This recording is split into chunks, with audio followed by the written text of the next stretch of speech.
doing better. I'm recording this meeting too because for memories, guys. And if you guys want this, do a copy of this because I think we definitely deserve it. Thank you so much. For sure. Who's all excited? Definitely. So, let's everyone just introduce yourselves, man, because this is great. I'm gonna let you guys start with introductions.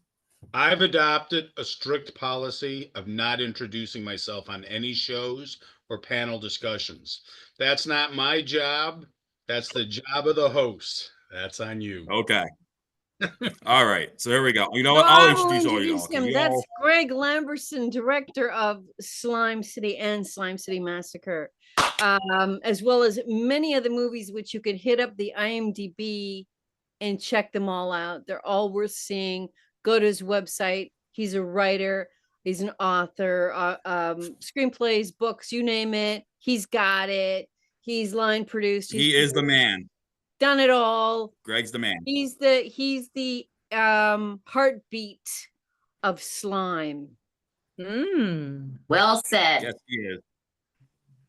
And he's also do one more, and then I'll pass it to someone else to go. And then, well, I should just do myself. Sorry about that. I was going to do Mary because we have the same birthday, but I feel like she should do herself probably because she has more information. But okay, I was in the sequel. I was such a big fan of these guys. Their first movie, Slime City, in '88. And when he mentioned he was doing a sequel, it blew my mind open all over, like in the movie. My brain went away. And I was just so excited because I love you guys. What you did in '88 was just not to be replicated, only to be honored with a sequel.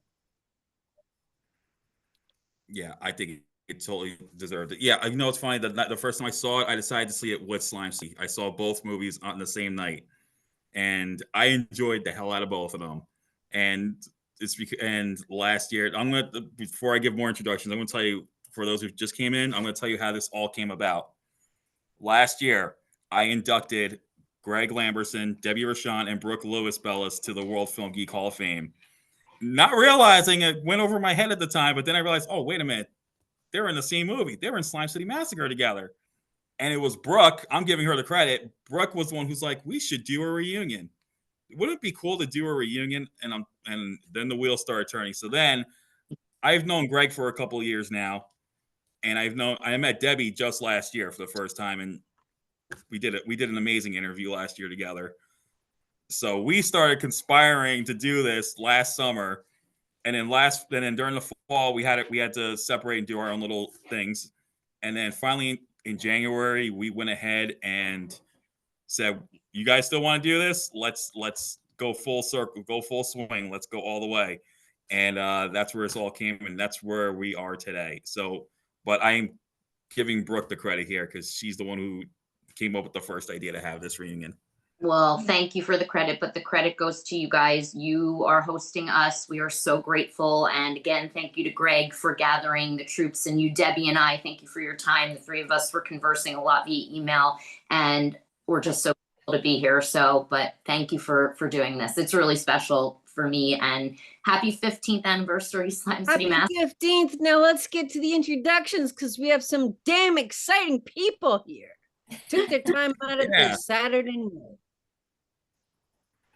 I guess I'll go next. I'm John Renna. I was the mayor of Slime City. I do a bunch of silly stuff, whether it's acting, effects, or whatever the case may be. And just Google my name or look me up on IMDb, and you'll find my big floating head bouncing around the screen somewhere, like that little DVD logo moving back and forth.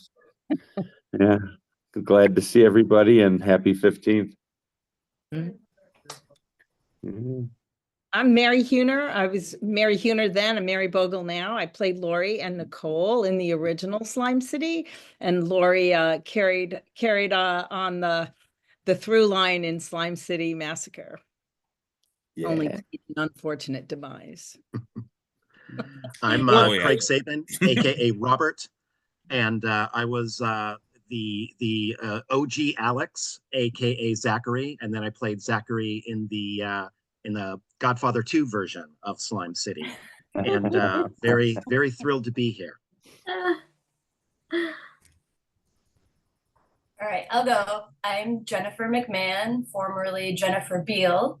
I played Alexa in Slime City Massacre. Yeah. She was our lead. Can't believe that was 15 years ago.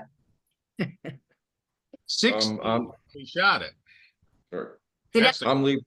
Lee- I'm Lee Perkins. I met Greg when he was showing the original Slime City, and I just dig the 80s type films, and so I stayed in touch with Greg, and then I was able to weasel my way into Slime City Massacre.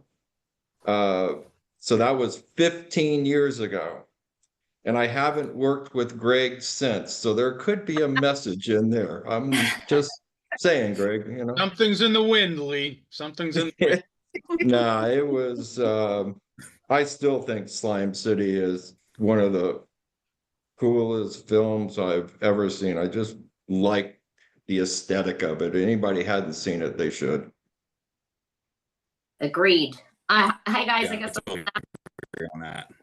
Hi guys, I was Brooke Lewis. Now I'm Brooke Lewis Bellis, and I am so grateful to be with this talented, amazing, like true Slime City and Slime City Massacre family. Thank you so much to Greg. I was also a co-producer on the project, and real quickly, hopefully this will segue everything around. Like, so I had broken into horror, and of course, always looked up to Debbie Rochon, Scream Queen extraordinaire, and Mary, and the women who came before me in horror. Broke out in horror in about 2006, 2007, and Will at Horror Yearbook, remember Greg, had reached out to me and said he had done an interview with Greg Lamerson and I should watch his stuff. And at the time I was Philly Chick Pictures, was raising some financing for films, etc. Greg, it was 2008 beginning. You had sent me the script for Slime City Massacre. Will connected us, and you said you were looking also for, you know, associate producers, co-producers, some financing. And Lee and I had been friendly since 2004, since the Los Angeles Film Festival. We just talked about that off air. And Lee, who's so extraordinarily talented too, you guys had spoken. And then Greg, you were like, I can't, and you had told me, and I was such a huge Debbie Rochon fan. You're like, look, I know Debbie for years and years from New York. I think we're going to get Debbie to play one of the leads. I was like, oh my gosh, I want to work with Debbie so much. And then Greg's like, I need more money. And so at the time I was raising some money. Yes, I was able to put some money into the film and raise some money for Slime City Massacre so that Lee could be in the film as well in one of the leads. And that's kind of how that all came to pass. So I ended up gratefully being a co-producer on the project, and Greg and I worked together for quite some time in development, and I played Nicole. So thank you so much. Here we are. And I'm Sephera Giron, and I knew Greg from Horror Writers, and I love B movies. And when Greg approached me about participating in Slime City Massacre, I was over the moon. And oh my God, this is so exciting to be here. And I can't believe it. When they said 15-year reunion, I'm like, oh my God, where have I been? Like, it feels like yesterday, you know? It was just, but thank you so much for inviting me to be part of this. And thank you, Greg, again, for letting me be in Slime City Massacre. It was so much fun. It's funny, there are 4 of you were in Killer Rack. Yeah, I'm in that too. Right. And Brooke's voice, of course. Which is sort of an unofficial Slime City universe film. Yeah. Guinness had all nods to it in the screenplay. Yeah. Wow. That's was amazing. We've had fun together, all of us. Even if we didn't get to work together, we have had some fun together. Yeah. Wow. I mean, I've seen the movie at least 5 or 6 times already since the reunion was announced. I was like, I need to keep watching this. Let's make sure I don't miss anything. But hands down, I really love this movie. And I gotta ask this, Greg. was because I felt with the different colors that these people melt was there's another film, and of course I have to mention this because Roy Funkes was in the is in Slime City Massacre, and I know for a fact that he created another one of the all-time greats in Street Trash. Was Street Trash an inspiration for Slime City Massacre? Not at all. Not at all.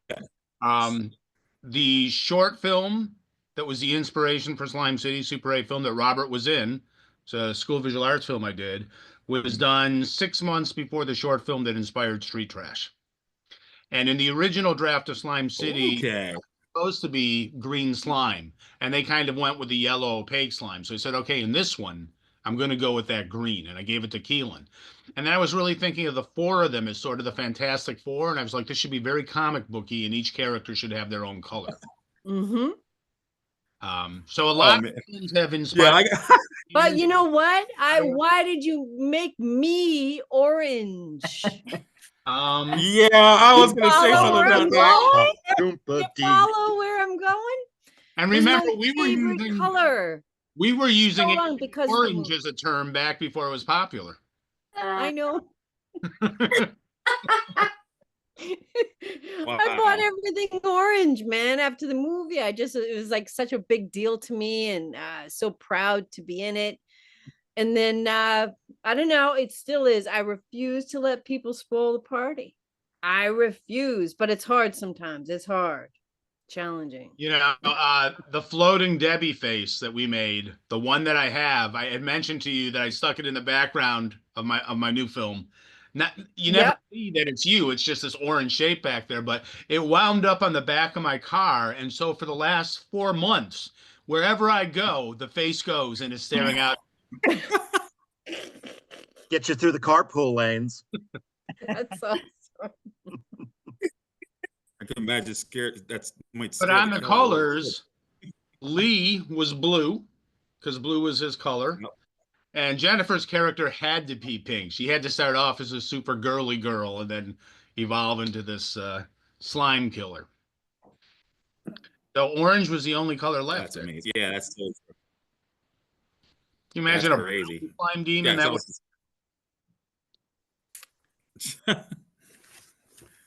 Definitely. Well, one thing I liked was, here's a funny thing. Here's a little funny story. So I decided to watch this movie again, and I had my 18-year-old daughter watch it. She's the first time she's ever watched this movie. And she ended up coming up with nicknames for the 4 characters based on their colors. Mm-hmm. Oh my God. I can't help but say this is so crazy. And I know if she's watching this, I know she's going to kill me when I say this. She's going to be like, Dad, why'd you say this? Well, she called Alexa Pinkie Pie after the My Little Pony character. She called Keelan's character Toxic Avenger because of the green slime. She called Mason Megamind because he's blue, like Megamind. And then Debbie, I'm sorry, she called you Mrs. Trump because of the orange.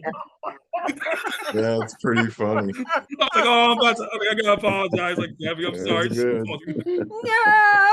Poor Debbie. Yeah. That's a horror movie. no. I have to say that the colors worked really well, especially in that drab location we used because they really popped. Mm-hmm. And just seeing them walk around, and all the makeup and stuff was really exciting and fun to see.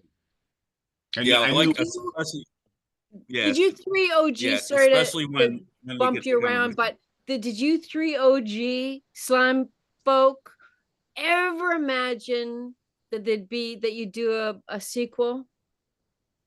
And I'm sure you've answered this before, all 3 of you, but I'm very curious because I don't know the answer.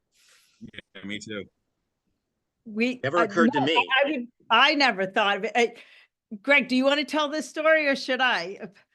About going to Wisconsin. Beloit. Go ahead, Mary.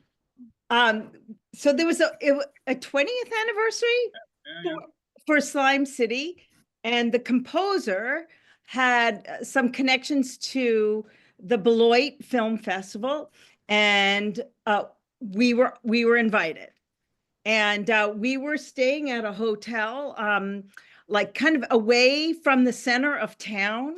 I'm It was like so across the impressed state with line even. what? It was even across the state line. We were in a different state than the film festival. So, we were an important part of this film festival. And we decided to walk into town, to walk to the hotel where the festival was being held. And it was very cold. It was like -9. But I had a huge down coat on. Craig, I don't remember, but you were okay, I believe, right? And Greg is like, hey, I'm from Buffalo. I'm fine. I can handle this. And we start walking and it is freezing. And we have to go into a thrift store to get Greg a jacket so we don't lose him. But it was during that weekend that I believe, if I remember correctly, that Greg came up with the idea of doing a sequel. And that was actually a really fun weekend because we could just show up and go see Slime City and hang out at the hotel and everything. We got to see the other films and stuff. It was a fun weekend. And everyone kept thanking us for coming. That was a funny thing. Yeah. They're so nice in Wisconsin. It was nuts. But I also remember, this is a little background story. At the time, Mary had just had a very serious running injury where like one of the tendons like disconnected from her hip. And we were like hanging out in the pool. It was a steamy pool room in the middle of this tundra. And Mary would like do these weird things with her legs. It was insane. It was like body horror while we were discussing the horror of Slime City Massacre. That's right. It did come together in the swimming pool. Mhm. It did happen. It had probably been lurking in my mind a little bit, but it did happen because I kept looking at Mary's face and thinking, now that we were all a little older, we had more interesting faces. And I was thinking she should be the Omega Man. She should be Charlton Heston, the last woman on earth versus the slime people, and that you had to be Zachary. Because if you remember, I have the book, Flesh Control, the actual prop. And in the movie, Robert played Zachary on the back cover. So I like to say that laying the groundwork in the first film. I set it all up. Incredible. Incredible. I love that. And you only lost 2 toes to frostbite.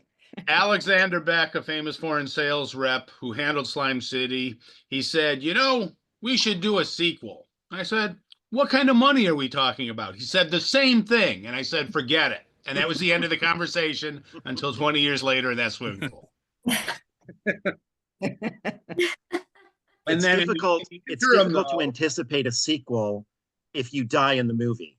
As I did, I was chopped up to little bits by Dorian Gray down there, and it was absolutely, there was like no question there's not going to be a sequel, but I did make it into the prequel, which was part of the sequel, so that was good. That's right. Yeah, I think as Craig said, Craig or Zachary, we're going to call him, calls it the Godfather 2 of Slime City. Yeah, it's exactly what it is. It is like the Godfather 2. But another part of the origin, I think it works because massacre happening was, and this is how circular things can be, and also just show how bad my career's been.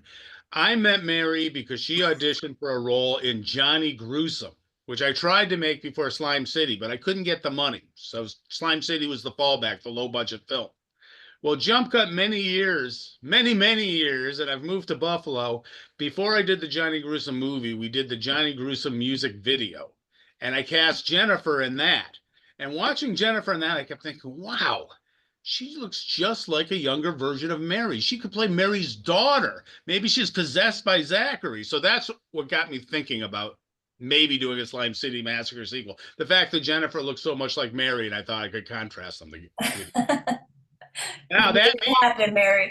If we do a third one, I have to go out and find an actress who looks like a younger Jennifer Bihl. There you go. So speaking of that, Jennifer, Sorry, go speaking ahead. of that, Jennifer, what was it like to play Alexa? What was that like for you?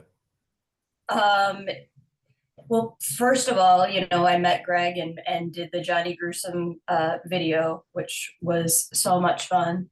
And then you know, playing Alexa, a completely different experience. And I was so honored, you know, when he asked me if I could do that and play the lead, I was blown away. And as much as it was challenging, like, it was so much fun, even despite the challenges. You know, I had a slight injury on set, and, you know, some things that were back sets, but it was so much fun. And Speaking of We leg actually, injury, I actually had a conversation about that accident on set today with Tim Clark. He was like, I remember somebody called me up and said there was an accident on the set of Slime City Massacre. We were talking about it today. It was actually, yeah, He pretty funny mentioned- that it happened the way it did. I'm just happy that you wound up being we okay moved and forward. we were after that. able That was to figure out a way around the injury. Did Yeah. Tim happen to mention that he magically showed up on set first thing the next morning with a release for me to sign? Yeah, like ta-da. movie magic. How We also long did got it take you to mentioned write that, there was- Greg? The Slime City Massacre. How long did it take you to write that script? Oh, over the course Yeah. of a month. I mean, I just let the story kind of percolate a bit, and it all came out. Wow. Yeah, I'm a pretty So fast. Lee, what was it like for you to play? Sorry, what? So What was I'm it a like for you to play Mason? Well, Greg was talking. Go ahead, Greg. Finish. I was Oh, just go ahead, Greg. when I'm motivated and inspired, I'm a fast writer. I get stuff done pretty fast. Oh, okay. What was it like? Well, I mean, like I said, I knew Brooke, didn't know Debbie.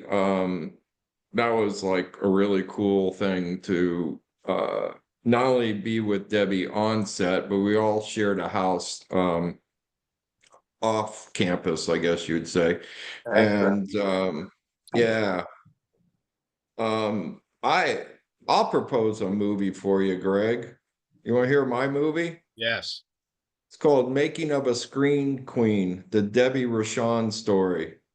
I think Debbie, I'm serious. One night at dinner, I never forgot this, Debbie. You were telling me about your background. You're telling all of us about your background, what you came from. Mm.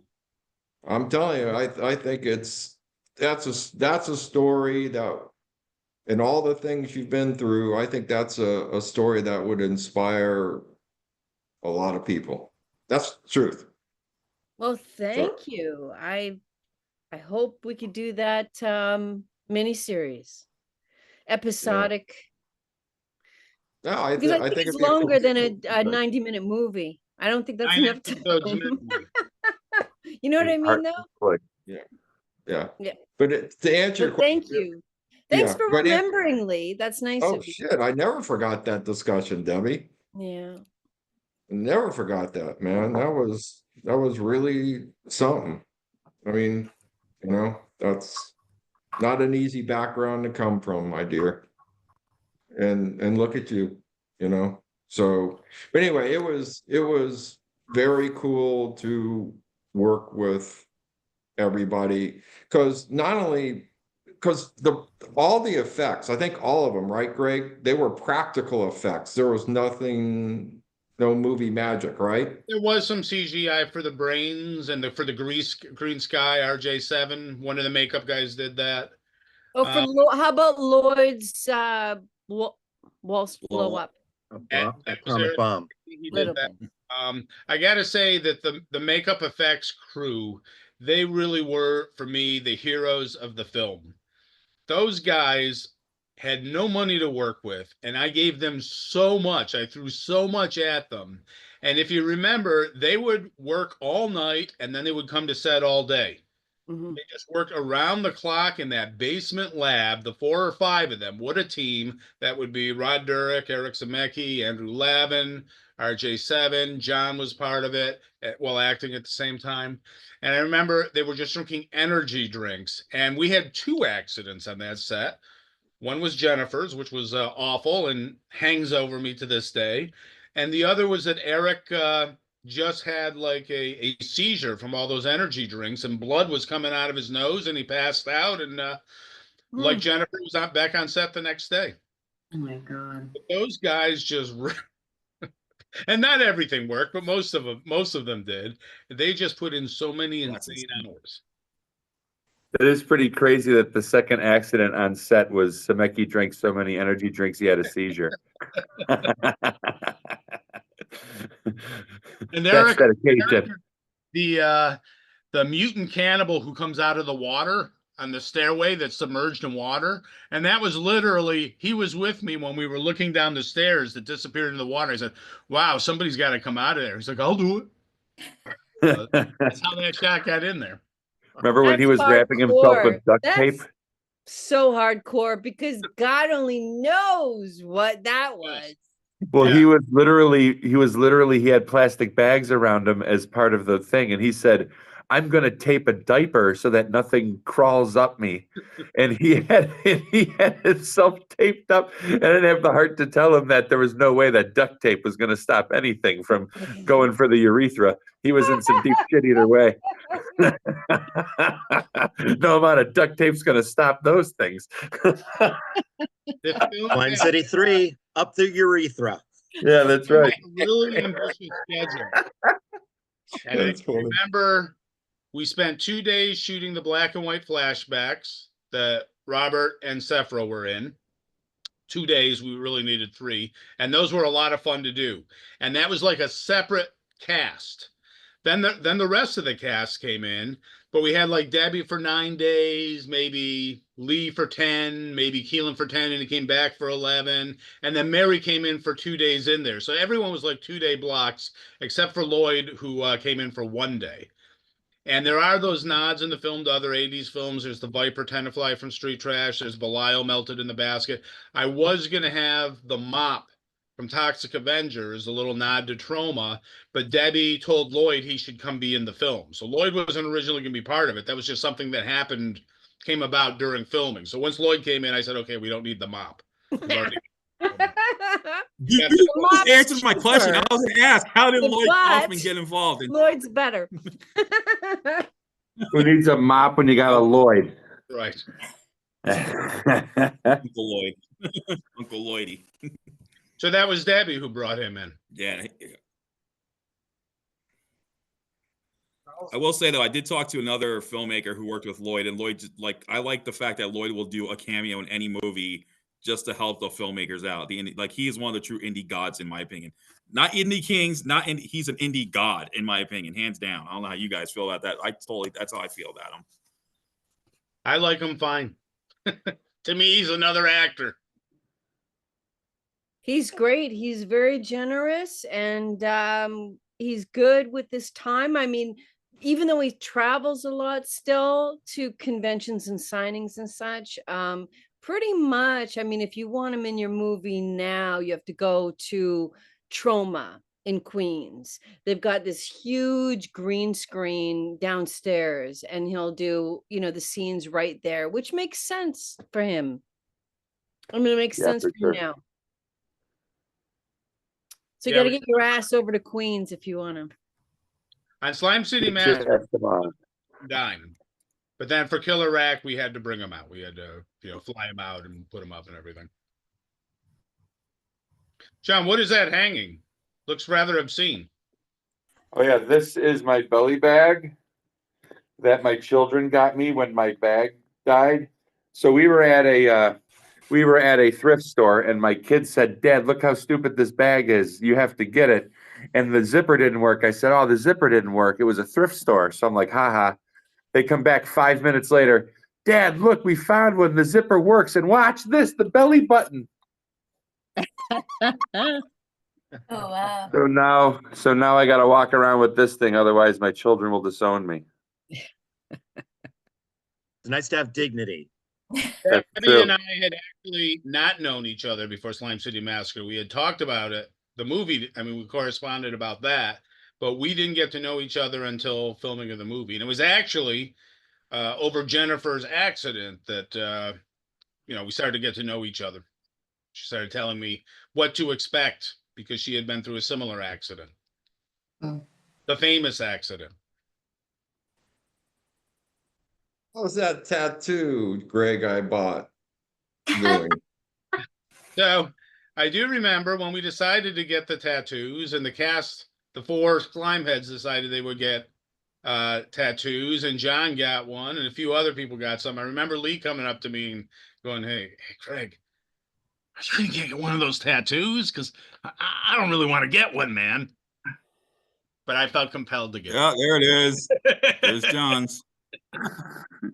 Old and worn out. The reds are brown. I always forget I have mine, actually. Your wife That does mine it. is I think it's awesome that Greg went from 0 tattoos and never even thought about it before to getting the biggest damn tattoo on the back of his friggin' calf he could possibly get. never joined by another, though.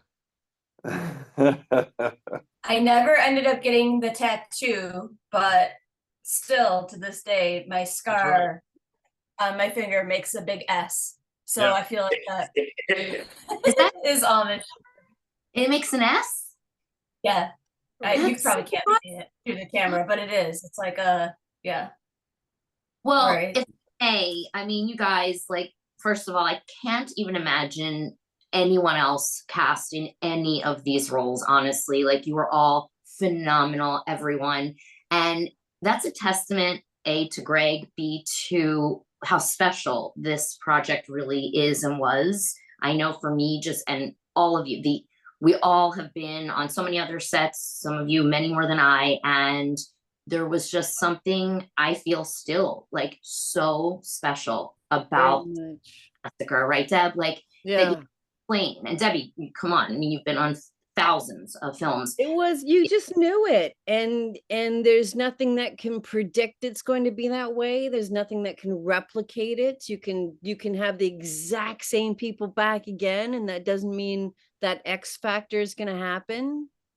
And it just did. I mean, it did with the first one. And it was a different X factor with the second one, but it was really, it was really just undeniably special.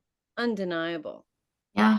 The 2 best summers of my life were the original Slime City filming and Slime City Massacre filming. Both of them were just they were so nonstop exciting, and so many challenges and problems to overcome that you could not appreciate them in the moment. But looking back on it, it's amazing that we got done what we did. It is amazing that you got done what you did. And if I may too, and when I watch it, like, you know, and anyone who's produced, you know, you go to that producer visual aesthetic and like the art direction even. And I mean, Greg, please share with the viewers or listeners, like the bridge and the graffiti. And I mean, like, just everything was just so naturally amazing. Like, people still ask me to this day, and of course I never tell this, you know, the truth with budgets, but like it looks like a $4 million picture. Yeah, it was funny how many people were working on the art direction too. We had a PA, Emily, who was doing stuff. Emil Novak was doing stuff, but there was so much to be utilized in that location, that crazy location, which had 2 levels and different rooms. And I mean, you could just pull, we did an elevator door off one level and move it down. And it was just so much to work with. Such a strong visual image. And I remember reading one of the reviews afterwards who were like, oh, I bet that building is the whole city. And I was just like, yeah, but it's a great building. I mean, the outside, the architecture is amazing. The inside's amazing. Chris Santucci did a great job shooting it. Yes. You know, and that whole camera team, if you remember, it was Chris Santucci, one assistant camera person, Shannon McFadden, who went on to be a DP in New York City, and one sound person. That was the technical crew, the 3 of them. Unbelievable. That's amazing. So let's talk about the flashback scenes now, because where everything, like, we get to learn so much about the backstories. And of course, we're going to talk about Brooke and Sephera and Craig. You know, what was that like shooting those scenes? And, you know, what was it like working together with Greg on this, for the flashbacks? Robert wrote an entire journal, which he posted online during the making of the film, which pinpointed moment by moment how difficult I was.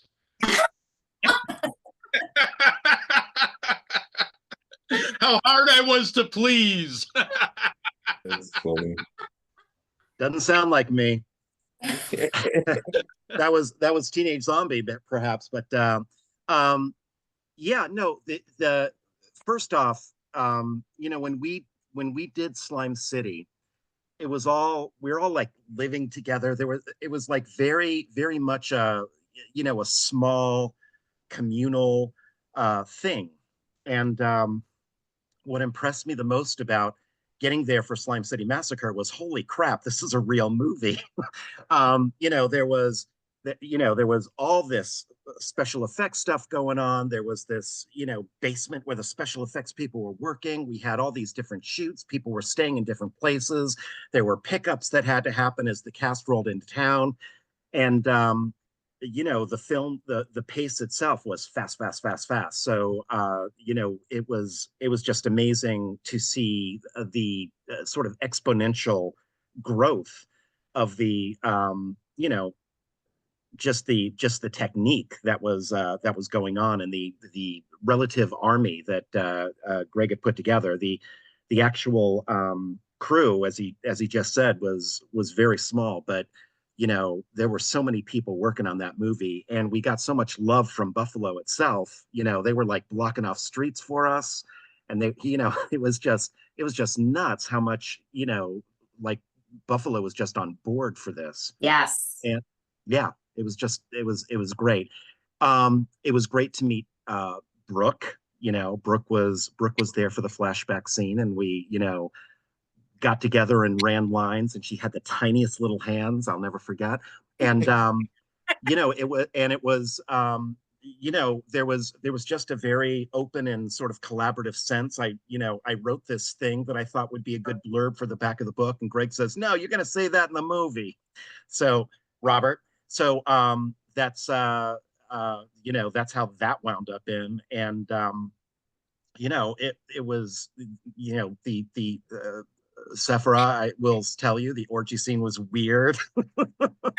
You know, things went south that day, literally. And I looked, you know, the special effects team did such a wonderful job making me look like a fat old dude.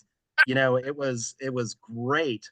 But it was, you know, there was just so much support for this. There was so much, you know, whereas we felt like a guerrilla army the first time. The second time it was like, no, we're part of a movement, which was, you know, great to see. It's great to see how much, you know, cachet Greg had, you know, accumulated over the years, and just how much all of that was there for them. And the results are, you know, the love that we were sort of embraced by is there in every frame of the screen. It's pretty insane.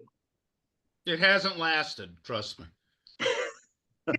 It never does with you, Lamberson. It's a different world now in indie film. Well, Yeah.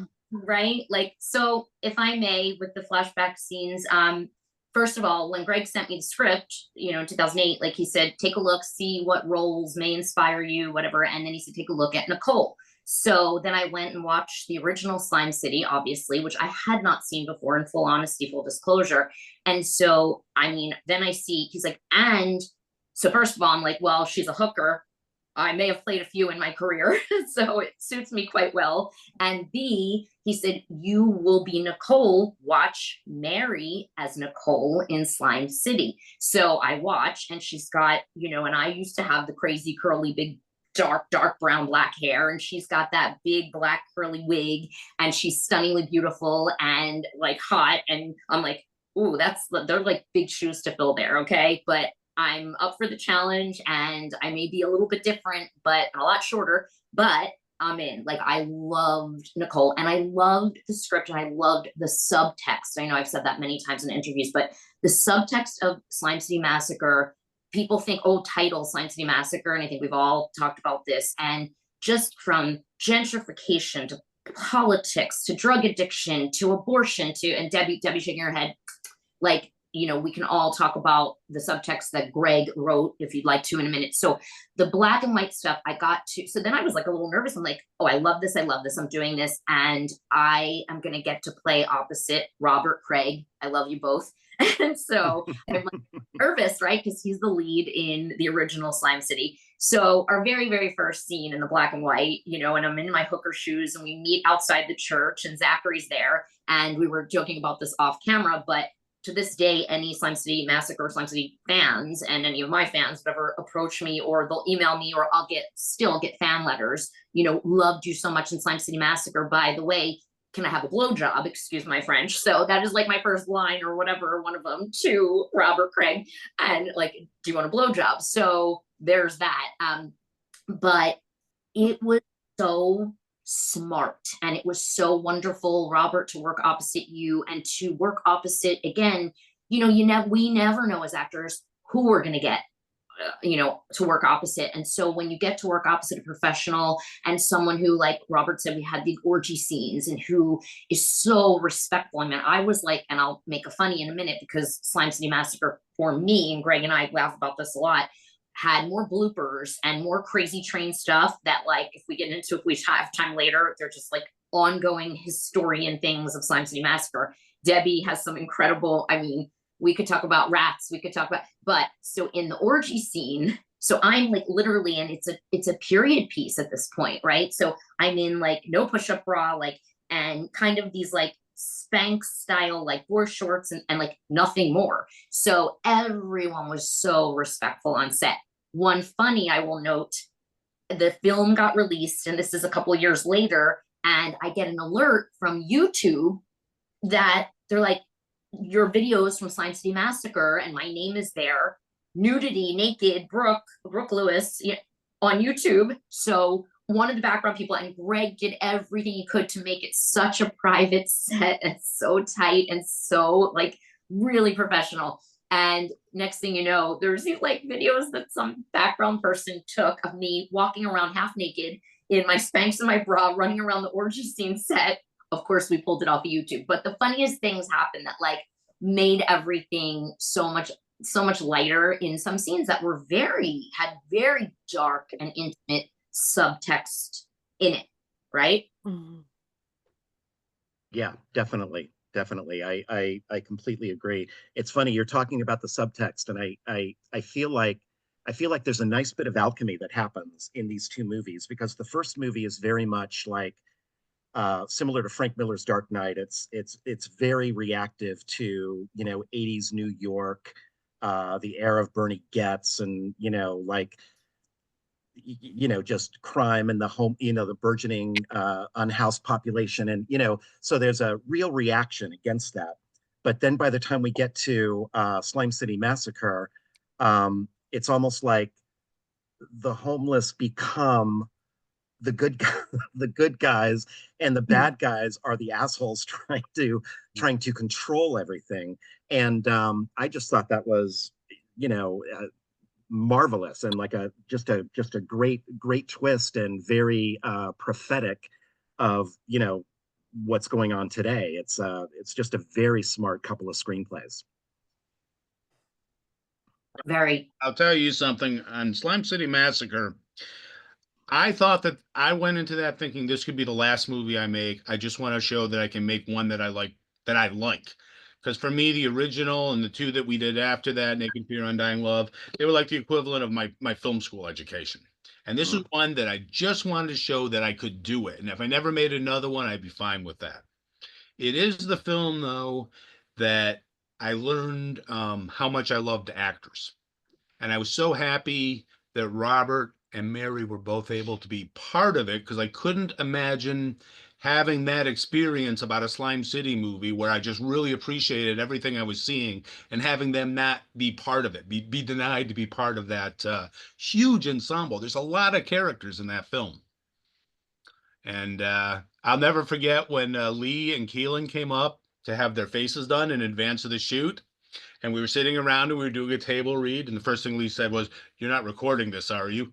And we're like hiding the camera and saying no. The funny thing was, Lee didn't know me and he didn't know my sense of humor. And it was only during the course of reading the script, he was like, wait a minute, this is pretty funny. Is this supposed to be funny? I'm like, yeah, kind of.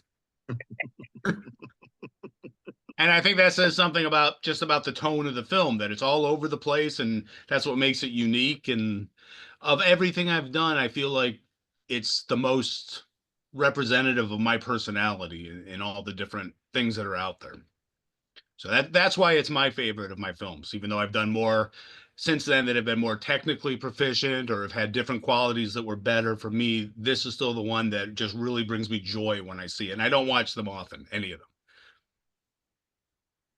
We had to wear a lot of That's hats amazing.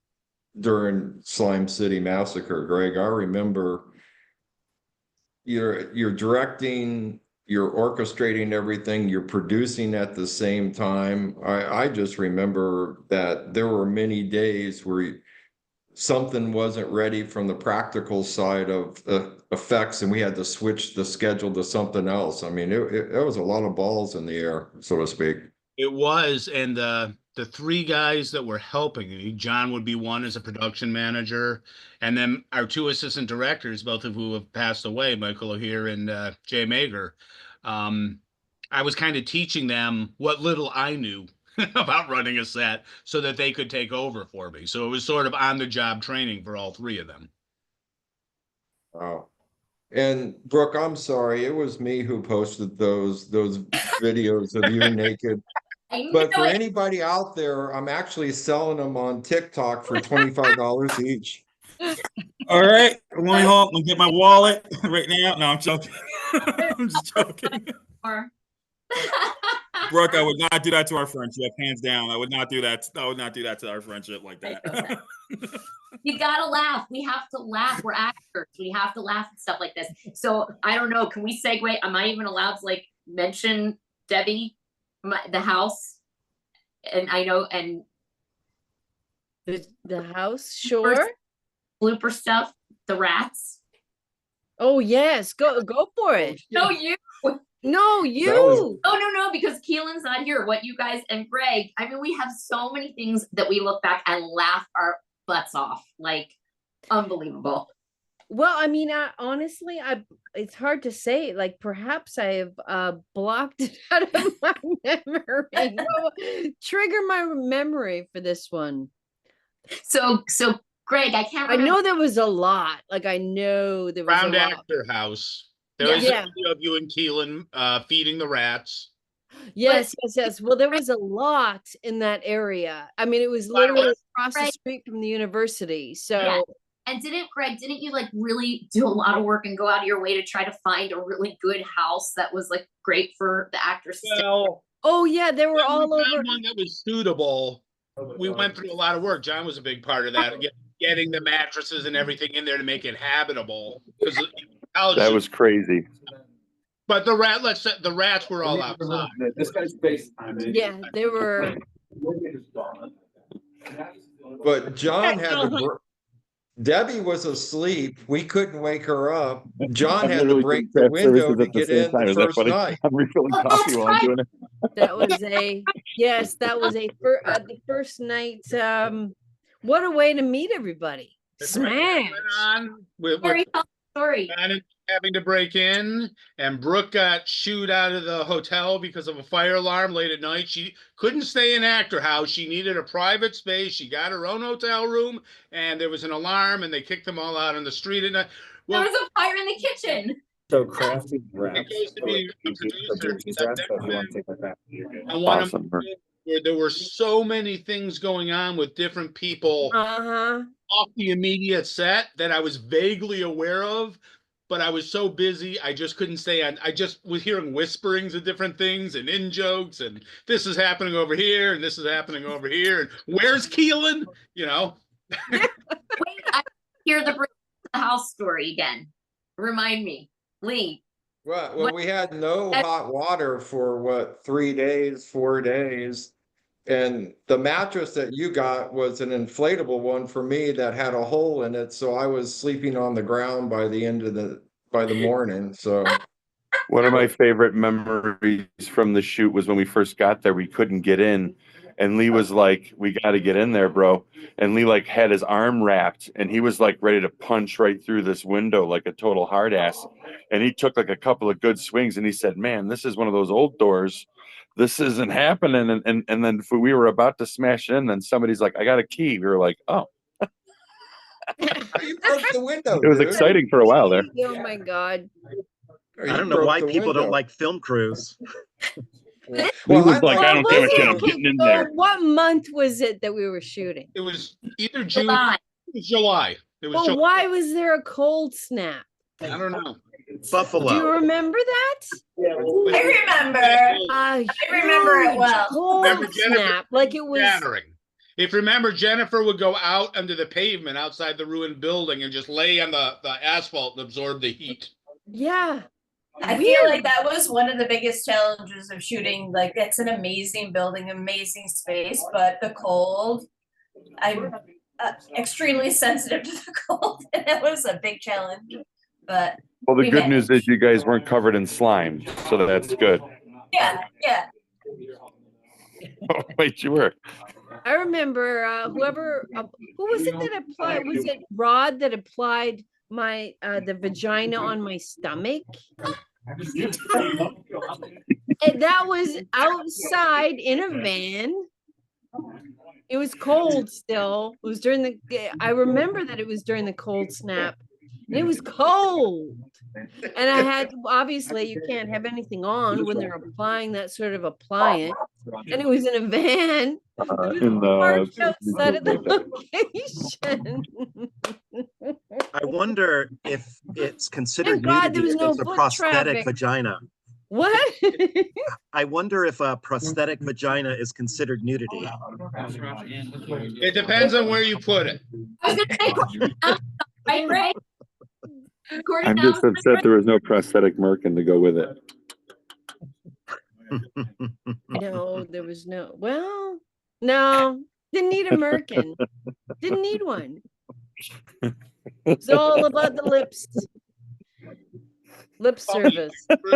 What? The extras The lip we had on different service. days and the crazy Road Warrior outfits that they brought themselves.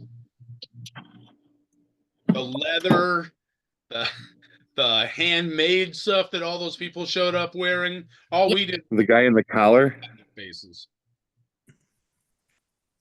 but everybody was so into everything like that, and that's the beauty for any young filmmakers out there, whatever watching. Like, that's the beauty of filming somewhere like Buffalo, where it's not Hollywood or New York, where you're not filming every single day and you don't see someone on the corner, and like, it's just everyone is so excited and into it and in character and welcoming. Like Robert said, I remember, Greg, what was that one restaurant that had like sand? They had like an outdoor patio with like sand on the ground and like a beach scenario, and like they had us.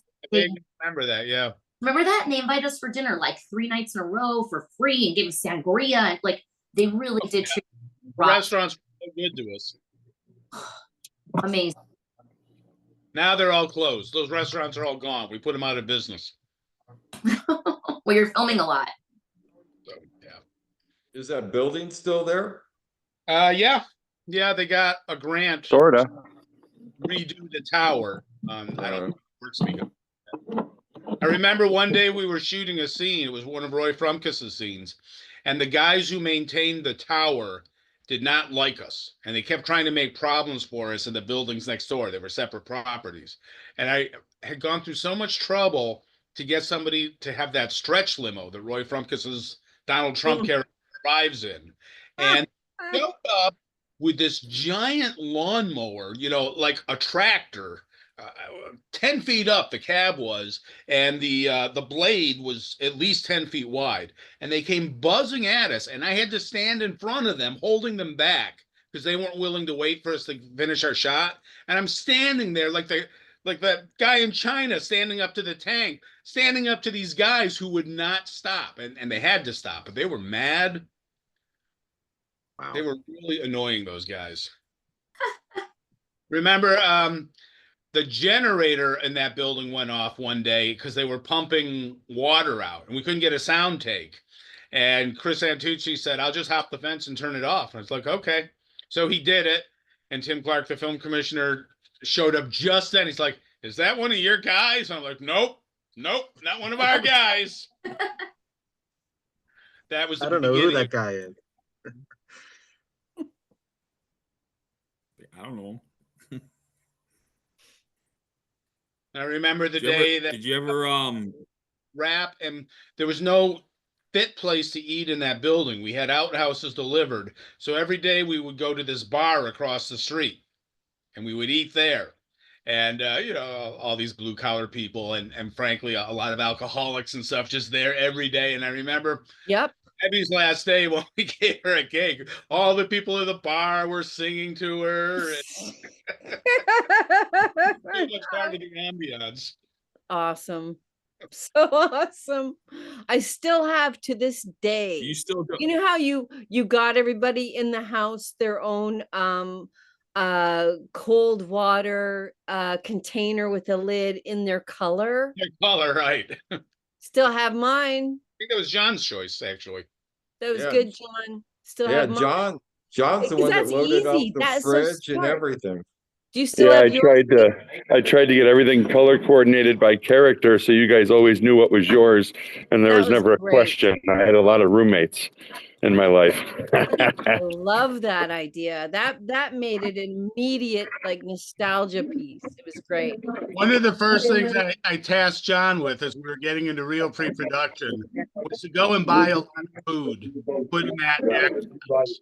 And I gave him like $1,000 and he forgot it in the house.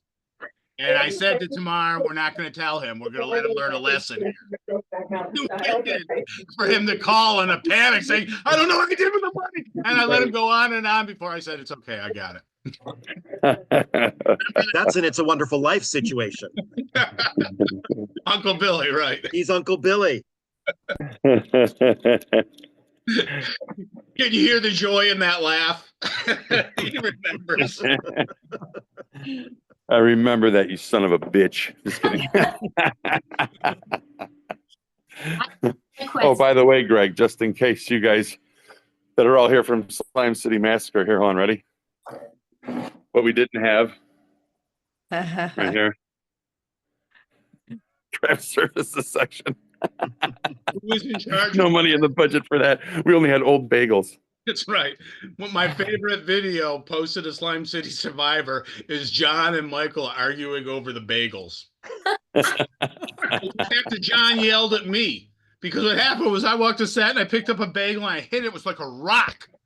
And I checked them all and they were all like rocks. So I threw them away. And John's like, what'd you do?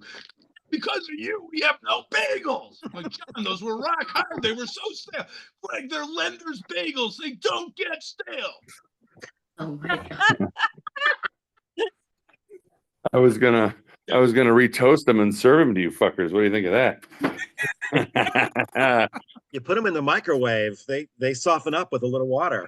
It's not a They soften right up. All you got to do is just pretend like they aren't going to kill you, and you're fine.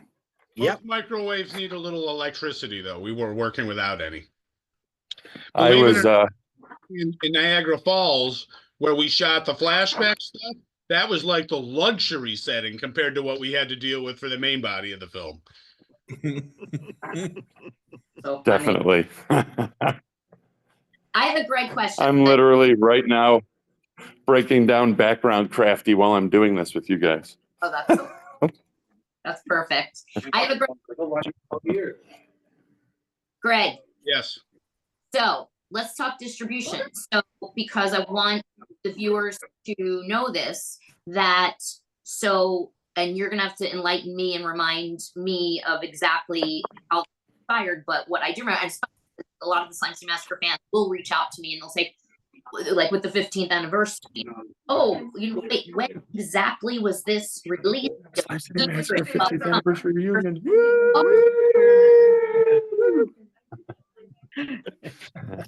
And like, what anniversary was this, et cetera, et cetera. And so what was new back in 2010, I believe, Okay. when we were first released, what I'm was just telling new him, like, was the new digital theatrical release. Can you talk about that for us? Because I remember working with you and So on that. We did a few screenings, and then we signed up with a company to do digital releases, and they played it at one theater in South Carolina, and I think that was it. So our festival screenings and that one screening, maybe they did a second one as well. But I thought they did a few because it was a new trial thing of like a digital theater, right? I wish it had been more. I wish it had been more, but they didn't get very far with it. Okay. And when we finally did come out on DVD, our first distributor was Media Blasters. And they put out that DVD with the screwed up topography on the back and with the wrong numbers on the 2 discs on the front. And they said, oh, we'll fix that when we reprint. And we got an advance out of them at a time when people weren't getting advances, which is good. And we got no frigging reports from them. And I would email them, and I would snail mail them, and I would call them, and I would get nowhere. And finally, I wound up at a convention where they had a table, and I just went right up and confronted them right there.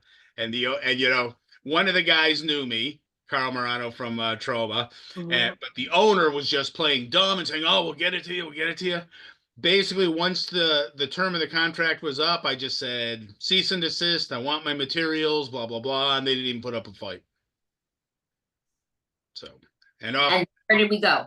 Camp has kept it out there, and you know they put it out on Blu-ray. The 2 films is the Blu-ray double set, and it's they're both on Tubi now, and hopefully they'll stay up there for a while. So I give Camp a lot of credit for keeping all of my films available over the years. What commercials do they show with Slime City Massacre on Tubi? Same commercials they show with everything. Over and over. Yeah.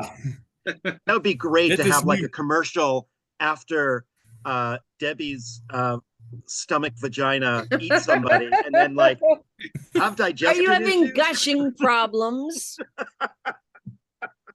I hear that a lot in commercials. It's a thing now. I always see the ones that have like new medications, like this is for your blood pressure. Yeah, you'll need it after seeing this movie. Your blood pressure. I have to say, And I mean that in a good way. I don't mean it in a bad way at all. I mean that in a good way. although it was fraught with difficulties, my favorite idea in that film was the bathtub. Was Debbie melting into a bathtub full of slime. I had never seen anything like that before. And the scenes between her and Lee, there's some filmmaking issues there because we crossed the 180-degree line. But other than that, those are some truly demented scenes where Lee's bottle feeding Debbie, and then when he unzips his fly, and you know, it's all to the imagination. And then when she constitutes herself at the end and kills Tommy Sweeney in front of everybody. That's a nice little subplot. What's even better was the look on the other three's faces right before Debbie rises up from the tub and just does what she does, just right there. I love the look on their faces, like you're gonna get it. That's the look. That's what I was picturing. Like, it's the moment that brings them all together. You still go to the building. So you mentioned the building is still there. Do you still pass by there just to like reminisce now and again? No. It's in a fairly rundown neighborhood. You can see the building from far away in different neighborhoods. You don't have to go right to it. Occasionally they do events like Halloween events there, or they'll hold a convention there.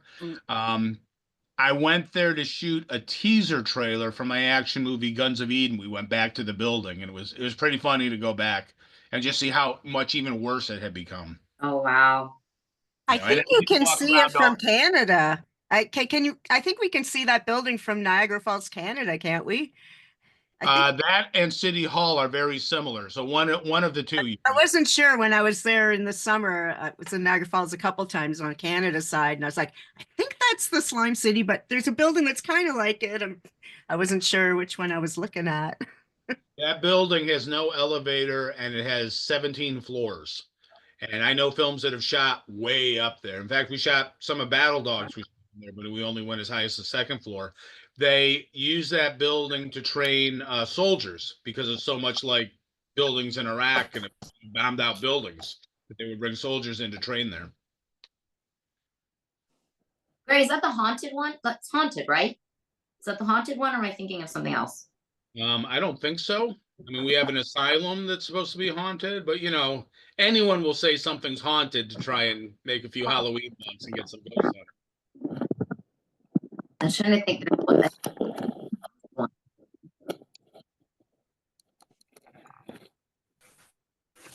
Did you ever think of doing a third Slime City after Massacre at all? Was there any ideas in your head about possibly doing a third one? I wrote the first 10 pages of one that was even going to be crazier than Slime City Massacre.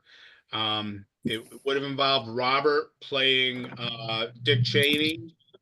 Mary would have been Hillary Clinton, and there would have been some awful slime sex between the two of them. That would have been an element of it.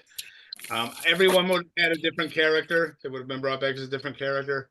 But the thing is, if you do one film and it takes 10 or 15 years for it to become a cult item and doesn't make any money, and then you do a sequel and it follows almost the exact same path, the financial incentive isn't really there for investors to take a chance on a third one.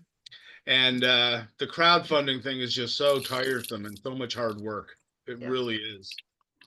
I need a nice long break for that. Let's say 3.5 years. So the world becomes normal again. Mm-hmm. Yeah. This is going to be a terrible time for crowdfunding once the economy takes. Lord. Oh. Was that John's sweater doing weird things? Yeah. Yeah. John, you're not in the bathroom, are you? Hey, what's going on? question. I have another quick question. Craig, how do you feel? And you know how much we all love and respect you as a writer director. And how do you feel when we hear Slime City, which now many years later, you know, is a cult classic, and now 15 years later, a lot of people are calling Slime City Massacre a cult classic. Tell me about that. I think they both deserve more love. There's not enough slime love out there. It's nice every time they come out in a new medium and there's a whole bunch of new reviews and people rediscover it. I feel like it's been a while since there's been a wave like that. Yeah. You know, I think the Blu-ray was probably the last time that I was hearing a lot of people say, "Oh, I finally saw that." Once in a while, people tag me. Once in a while, people message me. I mean, people are always discovering it for the first time. I think one thing that has evolved over the years is when Slime City Massacre came out originally, there was a real divide. There were those fans who loved the original and hated the new one because it was so different. And then there were people who totally got it and loved it. And as long as they liked one or the other, I was happy. But I think over time, a lot more people have come to like Slime City Massacre, which I think is a much better film, even though it's not as goopy fun, say, as the original was. Not classic New York City centric, amazing, just different. Now, how would you feel about conventions, which is why they have not done this? I do not know. Why aren't conventions doing slime reunions? I don't know. We're 2 years away from the 40th for Slime City, for the original. And I would love it if somebody wanted to take us around and do some screenings and stuff like that. We had quite a nice run at the 20th, but it would be nice to do something for the 40th. I think, right, Mary, Robert, that would be a good way to retire. Do a 40th and put it to bed. Nice, well, big. That would be awesome. I'd be all in on that. I think 40th and then, hey, 50th. We're not retiring until the 50th. God damn it. Half a century of slime. And here's the thing. What people don't understand is the slime must be appeased. They're getting it. They're getting it. That's right. I think our kids, though, will have to take over. Like Boris Karloff's daughter and, you know, Vincent daughter, like, you know, do the convention circuit. So I think we need to start preparing our kids to take the mantle. Unfortunately, all of our kids are too preoccupied with their own brilliant lives. How dare they? I have good news for everyone. Ashton Renna right now is a freshman in Buff State, and he just got his recommendation letter sent in for the film program. Awesome. Congrats. Mm, Nice. he's a good photographer. He's really getting into it. That's awesome. Good Yeah, news. so we'll see. Maybe we'll have another generation of my punks running around causing trouble. Yeah, but are they going to want to do their thing? Or are they going to devote their entire lives to our stuff? Which is actually, that's the We're subtext going of the entire to- Slime City oeuvre.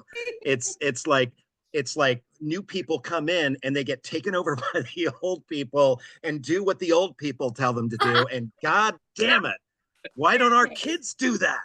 Yes. That's My gonna happen. oldest daughter played the lead in her school play Moana, and she said it was, kind of boring. And I'm like, okay, I bet there's other things you could do with acting that are not boring, such as Sure. you're like, paving the way. Just make sure that she has a parachute.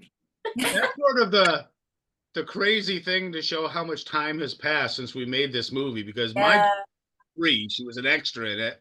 She was 3 as one of the homeless people. Jennifer wasn't married yet, and she now has 3 daughters, and 2 of them are in high school? Are 2 of them in high school? No, just one. Yeah, so 14, 11, and 9. Oh my gosh. I have a Congratulations. freshman in high school, a sophomore in high school, and a freshman in college. Congratulations. This is crazy. Crazy. Greg, can we talk about your like an anomaly who's like a genius who when I chat with her on Instagram, I feel like I'm talking to like a 40-year-old. Well, what I love about my daughter is that she's not a genius. She just works really hard. She's It doesn't so, matter. She just puts in a lot of time and effort. she's too cool. I have a question for Debbie. Debbie, since you filmed Slime City Massacre, how do you feel the genre films, horror, sci-fi, action, the genre films have changed? Well, in every way, really, because I mean, it's the same story. It's nothing new, but with the streaming and physical media really only coming out with the boutique, releases, Vinegar Syndrome, Terror Vision, like that. I mean, really, that's the bulk of it. It has to be a special 20 years, 30 years, 40 years anniversary of a movie to get a physical release right now, really, for the most part. Otherwise, you have like a lot of people having to maybe press their own to fulfill Indiegogo or Kickstarter promises and stuff.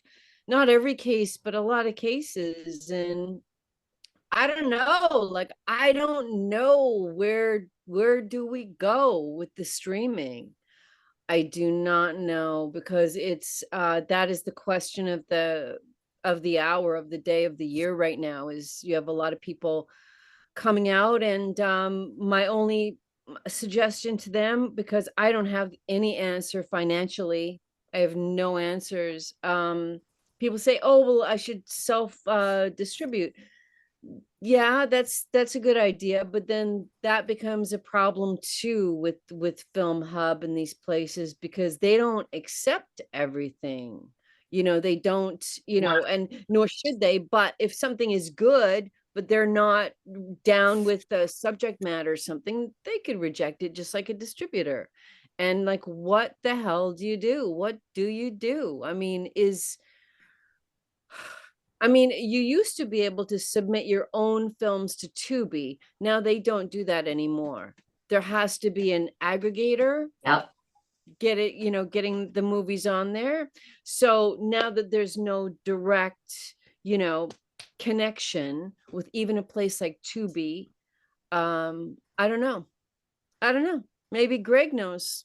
I feel like there has to be a handful of super talented young filmmakers with access to money who have to make a commitment to just road show their movies for a year.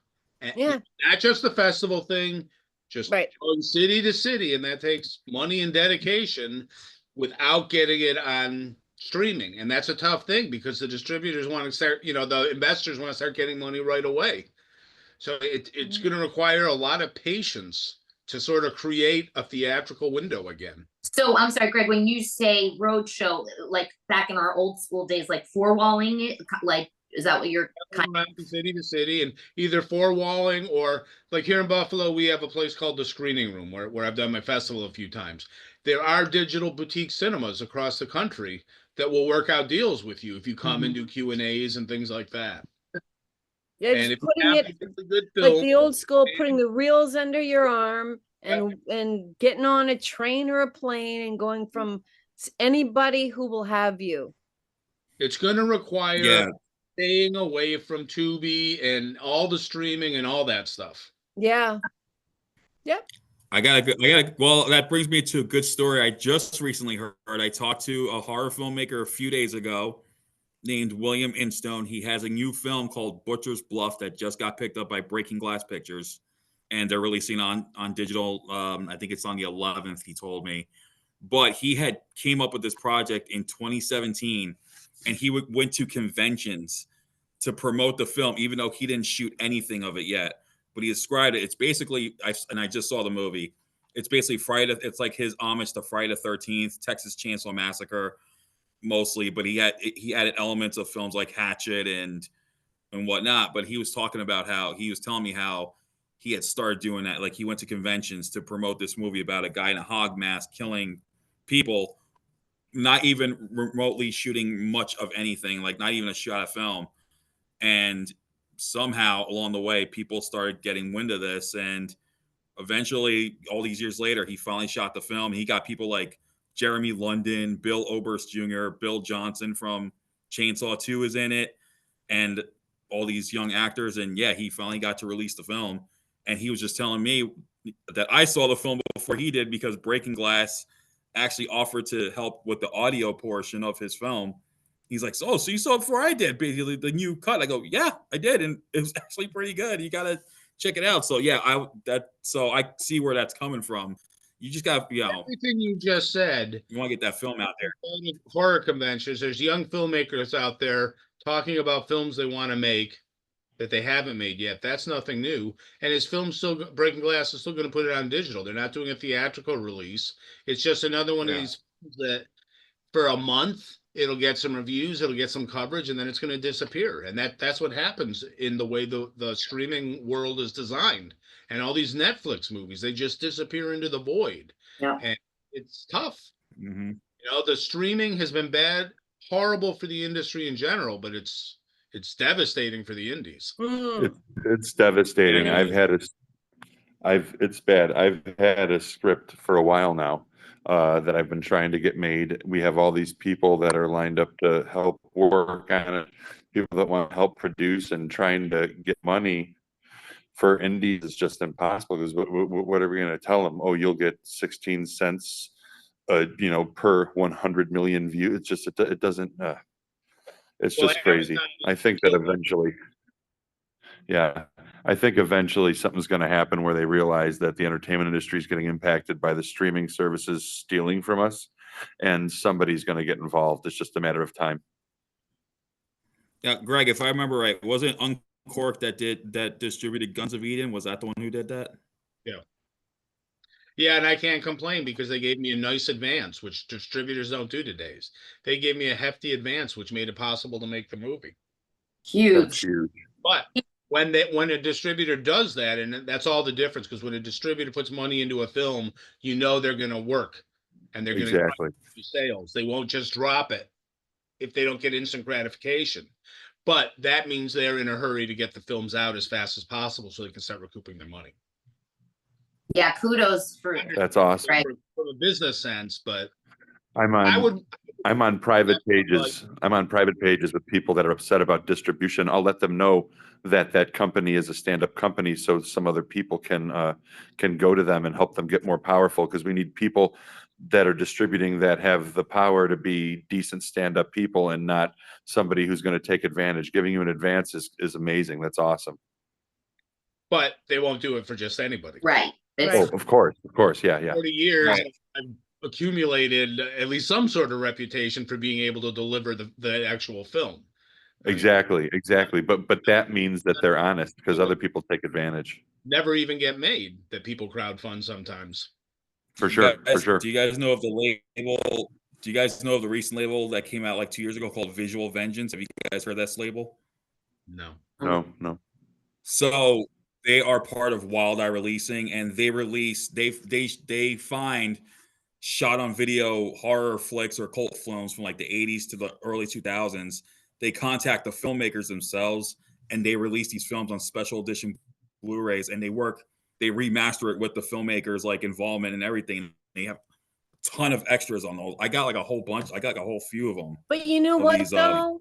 That there is a really good ability for potential, especially if it was shot on film, but for movies 20 years and older. All these boutique places, that's what they specialize in. Any new films, that's the issue. And it's interesting too, because I used to talk to Lloyd a lot about movies getting released, because when he went the whole gamut, it was only in the theater when he was making movies that were released in the 70s and going into the 80s, and then of course the VHS, and from there. And I thought he was a genius, because in the mid 90s he was telling me about all the extras that were going to be on the Romeo and Juliet disc, and I was like, what's an extra? Don't get it. Didn't understand it, didn't comprehend it. And then of course, so he had a really good insight as to what is needed for the future. Like, he already had his discs loaded with extras before that was even really a thing, beyond maybe a trailer or something. But now, like, he's in the same, quandary as the rest of us. He's like, I don't know, can't make money making independent movies anymore. And hopefully that will change. Nothing stays the same, everything changes always. That's the good news.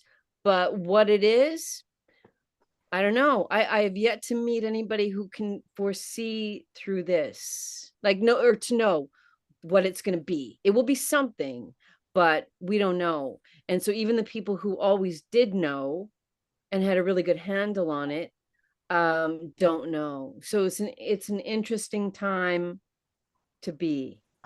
I love the roadshow idea, I gotta say. I love the roadshow.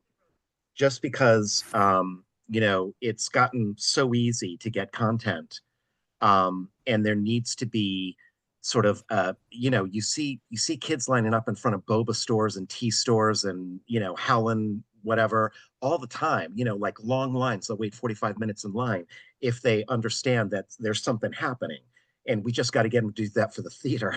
Right. As opposed to just something that they can pull up on their phone. And if we can crack that nut, I think it'll be groupie city at that point. It may not be tremendously profitable, but it'll get the word out and build an audience, as well as an audience with people who are most likely to spread the word via social media.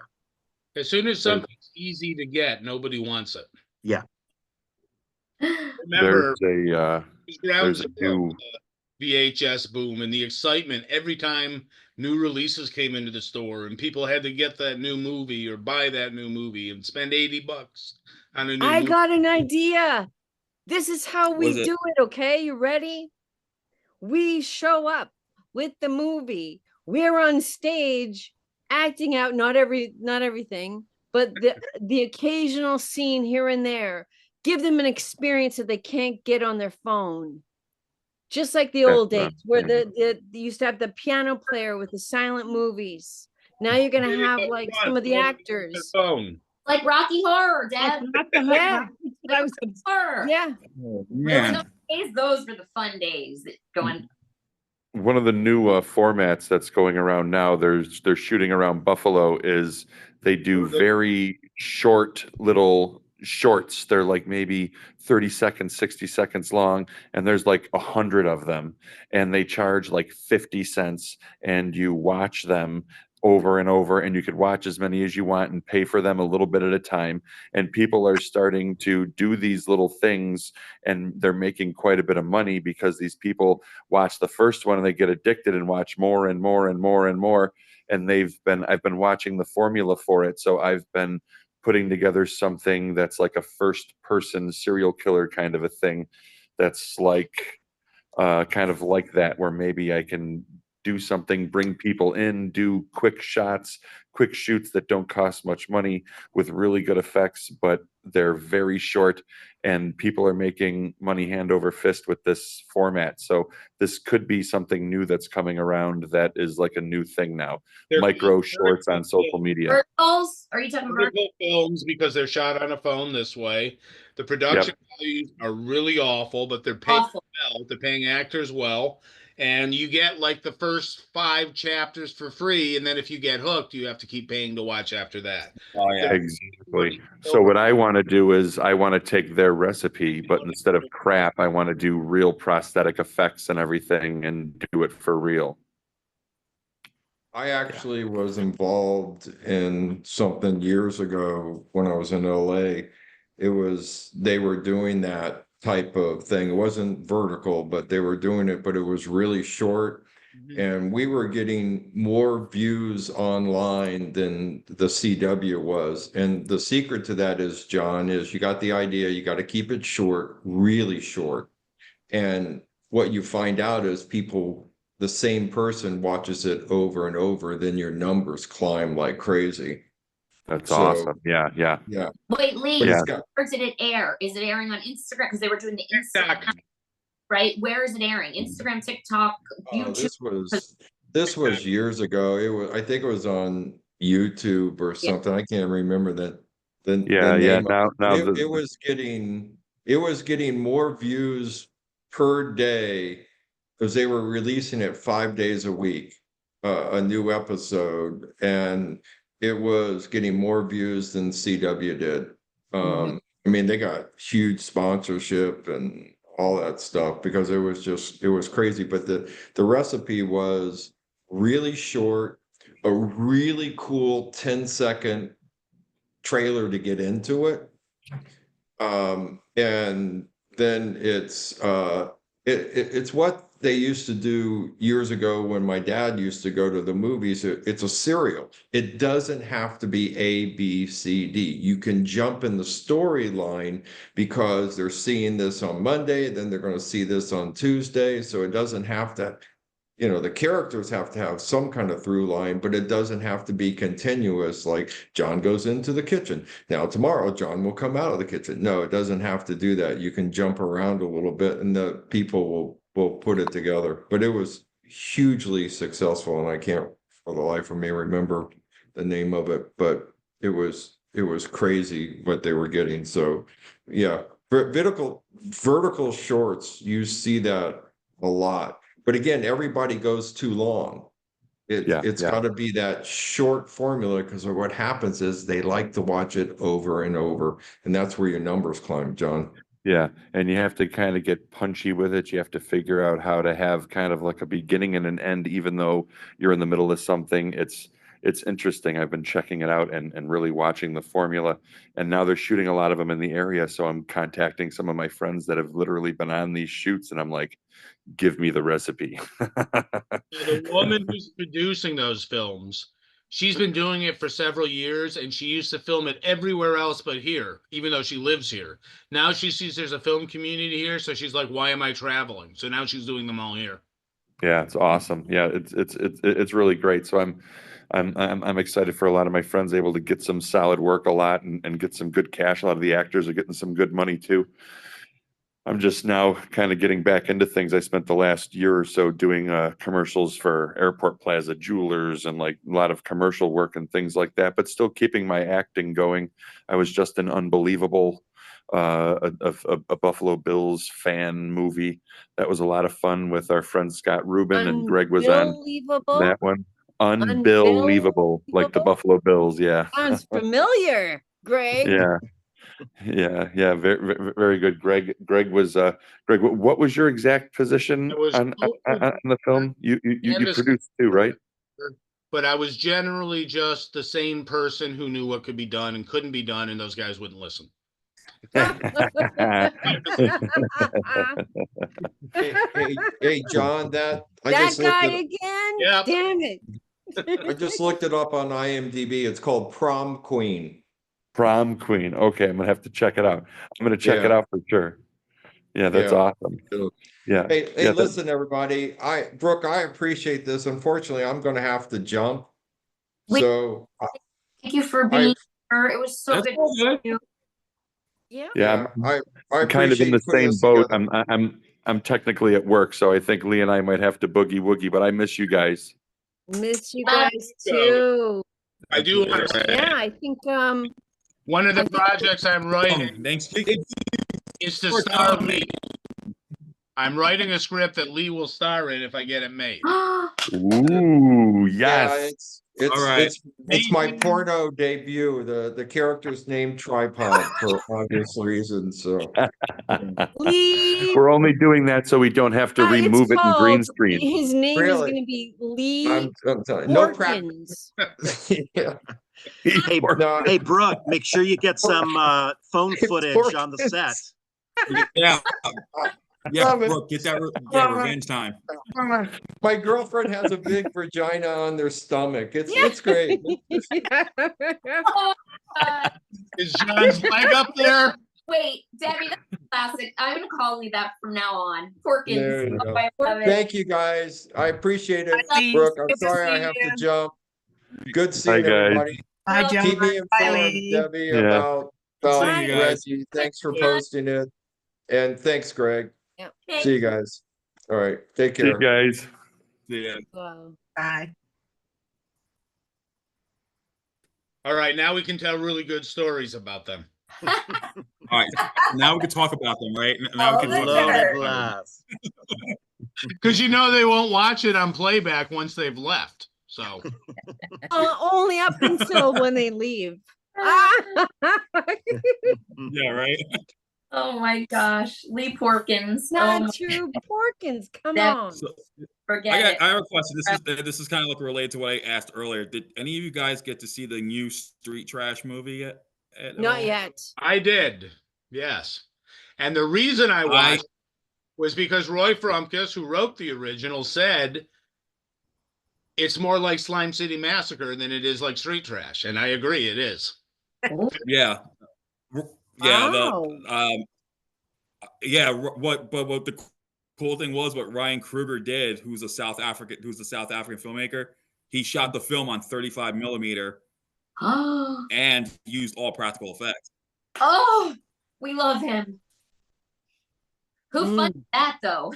There's a Donald Trump villain, and there's a Yep. whole thing with the homeless population. I think it was Sympathetic. Yeah, I think Shout Studios. Yeah, Shout Studios actually helped finance it.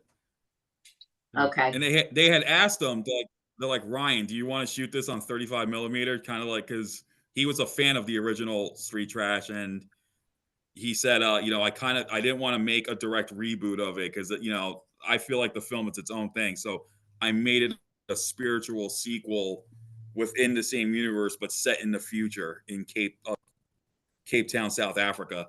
And he promoted the hell out of this movie on his YouTube channel, and he even added a new character where it's a pup.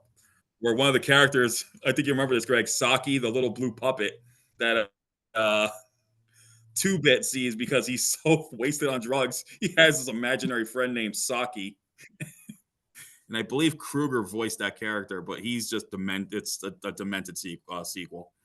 So he wants people to know it's not a reboot, it's actually a spiritual sequel, but he wanted to pay homage to the original by shooting These in all 35 sound millimeter. terms and marketing decisions. Reboot, remake, sequel, whatever. I mean, it's a continuation of some kind. I liked it. I liked that it had likable characters, sympathetic characters. It doesn't have the production value of the original at all. I mean, it's not even close. No. But Wow. in terms of story, the writer of Street Trash says it's more similar to Slime City Massacre, and I have to agree.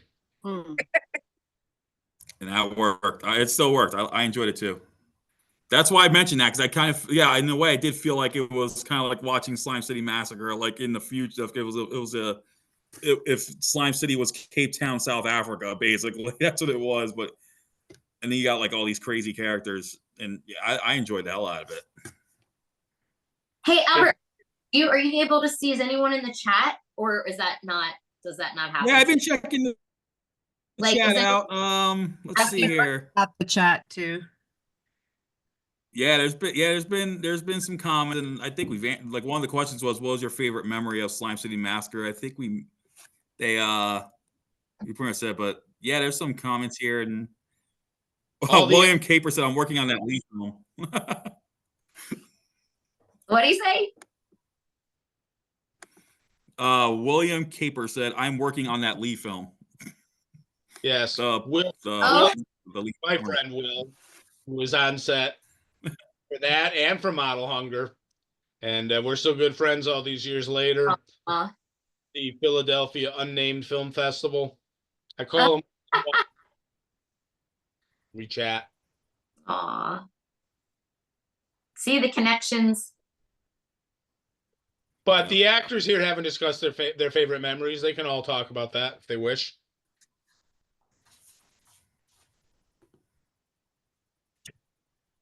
Favorite memory from Slime City Massacre. Correct. I think my favorite memory was being terrified of the orgy scene and not really sure what was going to happen. Something, wasn't it? We didn't have that orgy scene. I didn't have a plan. I got everyone to stand around in a circle, and I basically said, okay, you cross the room and go to this person, and you cross the room and go to this person, and we just saw how it would work out, and it worked out okay. Yeah, it was great. But I know I think a lot of us were really nervous thinking about it for a few days. Like, what's he thinking? What's going on? But yeah, it was great. It was wonderful.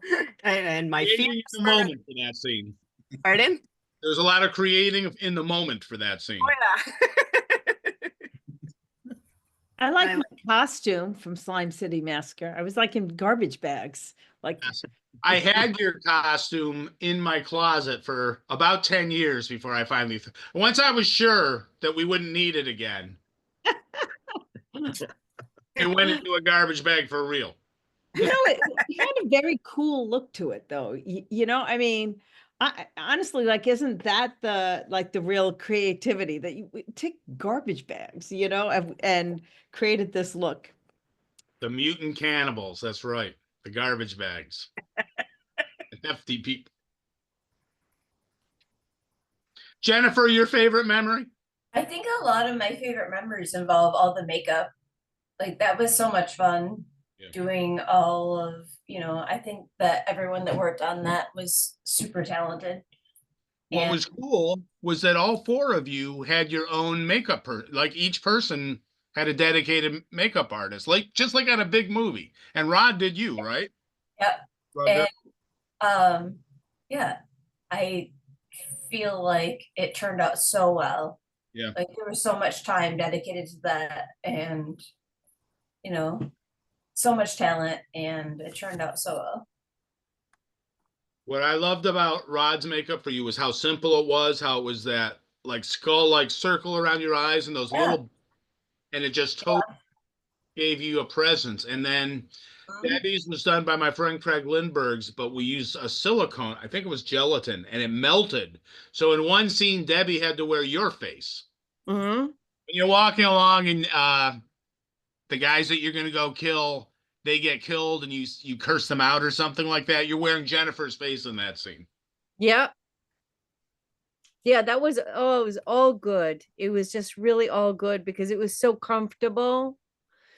There wasn't anything that was not fun to do. I mean, it was just, I don't know. Like I've always said, if you want to do something memorable, then you have to either be a monster, like in a horror movie I'm talking about, or sci-fi movie, or even maybe a thriller, but you have to either have like some crazy nudity going on, or some crazy monster effect going on, or something along those lines, something extreme and memorable. And I think all of the characters did. They all did. They all did. And so that's my theory held up for Slime City Massacre, I think. Robert, was it ever a relief to you that you didn't have to wear makeup again? That ever occurred to you? Well, at least I don't have to wear that shit again. It actually, the slime in Slime City was so uncomfortable when you got to like hour 4. Yeah, so I was thrilled not to have to do that, but I gotta say, just how it looked in the movie, it would have been great to be a part of that without having gone through being a part of that. But what you were dealing with, I think, was probably different than what we were with all, what had changed in special effects between then and then. This was a lot heavier and required a lot more. But Debbie had to do the bathtub. She had the hole cut out for her face. She had to get in there. They had to seal her into the tub. And then once she was in there, the friggin' metal from the tub, the way they cut it, was digging into her back. Yeah. We were I gotta ask this. Debbie, how long were Debbie, how long were you in that bathtub for each day to shoot, just to shoot? I don't know. How long was that, Greg? I don't remember the amount of time. One day. We got all the scenes in one day. Yeah. But, 4 hours, maybe. Yeah. And once she was on it, they poured the slime over the base too, so that when Lee did his finger through there, you could see it trickling. But there were issues with the makeup coming up and stuff. And then RJ7, who did some of the makeup as well, he did the great sculpture for the face that rises of Debbie through the slime. He digitally fixed the seams and stuff, and thank God really saved the scene, because it could have been a joke. Yes. Thank God he did that. Thank God. Thank God they can use CGI to clean up what goes wrong with latex. So yes, you want practical, but you need those digital fixes. Yeah. And there's something really uncomfortable about the way it moves around your face when you're drinking when Lee is bobbing. It's kind of moving around your head, and that was all artificial. I know. And that's what's really sold it, was that stuff. Like that the whole bath was like an entity, if you will. So cool. They did an incredible job. They sold it. Yeah, they really did. They really did. I gotta say one thing about the Slime City Massacre that just cracks me up to this day is how things that would have stopped a normal production just didn't stop Slime City Massacre. Somebody falls through the floor. We're shooting the next day with a cast around her. Why the cast? Who cares? The woman playing my daughter, we lose the woman who's supposed to play the daughter. We recast her with somebody who, has a Spanish accent. She was great. She was so committed. We're going. We're just going. We don't care. Robert stayed in my house for the few days he was on the shoot, and they were the first few days. And this girl had to bail like the day before shooting. She said, "Oh man, work that day. Can you reschedule?" I'm like, "No, we can't reschedule. All these people are committed. We've got a shooting schedule." Now. So I woke up. Yeah, so I woke Robert up, and I said, "Robert, here's a bunch of phone numbers. Call these actresses and see who's available." And he got right on the phone and found. That's right. That's just crazy. And these are things that would make most productions slow down a bit. Not this one. This one just kept going. It was like a train. It was a train. She had a Spanish accent because I'm half Spanish, and that's how we got around it, right? In the third one, we would have done more prequels to how Zachary and Ruby got together in the Himalayas, and there would have been a whole explanation for why their daughter had a Spanish accent. She lives in Spain now, by the way. And she lives in Spain? I think she's a novelist, yeah. Okay, cool. Spain, yeah. It's funny. I would have, if that were to happen, I don't know I'm picturing this, but I see the birth like instead of blood, it's slime coming out, and she'd be like, "Hola." Could be. You know? We'll live in our imaginations because I don't see it happening. But Feliz cumpleaños a mí.